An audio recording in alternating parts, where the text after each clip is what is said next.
নানি, আমার মায়ের দাদি, সবাই আমরা সোনারগাঁয়ে অনেক বছর ধরে জেনারেশনালভাবে আমাদের জায়গা আমাদের।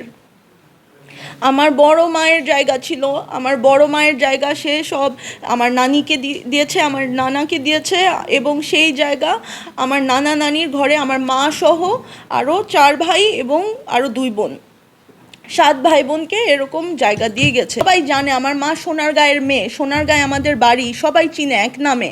সোনারগাঁয়ে কেউ গেলে যদি জিজ্ঞেস করেন দিতির বাড়ি, সবাই সবাই চিনে দিতির বাড়ি। আমাদের বাড়ি, আমাদের বাড়িতে আজকে অন্য মানুষরা কারা গিয়ে আমাকে মেরে আমার পা ভেঙে ফেলছে, আমার গাড়ি ভেঙে ফেলছে, আমাদের গায়ে বড় বড় ইট। আমি গুছায় বলি, আমি আজকে শনিবার আমি বাসায় গেছি। আমি যেহেতু আমার বাসায় এখানে আমার সাথে আমার পরিবারের কেউ নাই, আমি সপ্তাহে একটা দিন আমি আমার পরিবারের সাথে স্পেন্ড করতে চাই, আমি আমার গ্রামে যাই। কেউ আমাদের লাইফে কেউ কোনো পলিটিক্সে নাই। যদি পলিটিক্সে থাকতো বা হয়তো যদি এরকম কিছুতে থাকতো তাহলে সবাই অনেক বড় বড় জায়গায় পজিশনে থাকতো।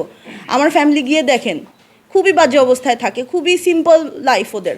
ওদের বাবা মারা, আমার মাও কিছু ওদের কেমন কিছু করে যেতে, আমার জায়গা জমি তারা কবজা করেছে, আমার ফ্যামিলি সবাই এখানে ওখানে পালায়েছে।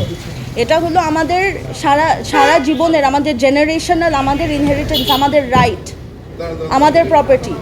এখানে ও এসে, ওকে তো আমরা এরকম কোনোদিন ওর জায়গা থেকে সরাই নাই।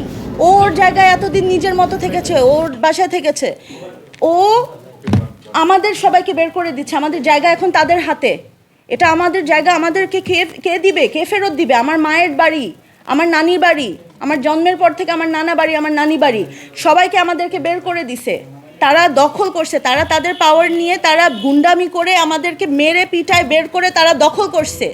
ডেফিনেটলি মামির নামে সে আমাদের উপর ডিরেক্ট ভায়োলেন্ট অ্যাটাক করেছে, ভায়োলেন্ট অ্যাটাক করে। হ্যাঁ, প্রীতি ও ভিডিওতে আছে, ও বড় বড় ইট, একটা মেয়ে এরকম কেমনে হয় আই ডোন্ট নো।